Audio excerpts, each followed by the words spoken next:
పాపం ఈ అమ్మాయిని ఎన్టీఆర్ ఫ్యాన్స్ చాలా అబ్యూస్ చేస్తూ కామెంట్ చేస్తున్నారంట, బాగా ట్రోల్ చేస్తున్నారంట, బాగా వార్నింగ్లు అయితే పంపిస్తున్నారంట. అతను తట్టుకోలేక సైబర్కి అయితే కంప్లీట్ చేసిందనమాట. విషయంలోకి వెళ్తే మొన్న ఎన్టీఆర్ అన్న ఒక ఇంటర్వ్యూలో జాన్వి కోసం కొరటాల శివ గారు 2 పేజీల డైలాగ్ చెప్పిండని చెప్పి ఒక మాట అయితే చెప్పడం జరిగింది అనమాట. 2 పేజీల డైలాగ్ రాసింది. దాంతో ఈ అమ్మాయి అంటే 2 పేజీలు ఇలాగ మీరు నిజంగా సినిమా చూసారా సార్ అని చెప్పి 2 పేజీల డైలాగ్ అసలు కొద్దిగా ఎకిల్నవుతూ ఎకిల్గా మాట్లాడడం జరిగింది. వదిలిపెడతారా అక్కడ ఉంది ఎన్టీఆర్ ఫ్యాన్స్.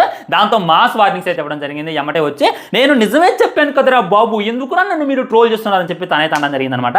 ఎన్టీఆర్ అన్న దేవర మూవీ కోసం జాహ్నవికి 2 పేజీల డైలాగులు ఇచ్చిందని చెప్పింది, కానీ అది పార్ట్ 1 పార్ట్ 2 అనేటటువంటి చెప్పలా. ఆ మాత్రం తెలియకుండా ఏదో సెల్ ఉంది కదా, ఫ్రీ నెట్ కదా అని చెప్పి మీడియా ముందుకు వచ్చి సార్ అంటే ఎవడు చెట్టాడు, ఎవడేం చెడతాడు. మరి ఒక మాట మనం అంటున్నప్పుడు మనం ఒక మాట పట్టడానికి కూడా రెడీగా ఉంటాను. నువ్వు ఎన్టీఆర్ నేనే అనొచ్చు, సినిమా నేనే అనొచ్చు, సినిమా బాగాలేదనొచ్చు, కానీ నేను ఒక మాట అనగానే వీళ్ళు కంప్లీట్ ఎత్తవా? ఇది ఎక్కడ న్యాయం పాప?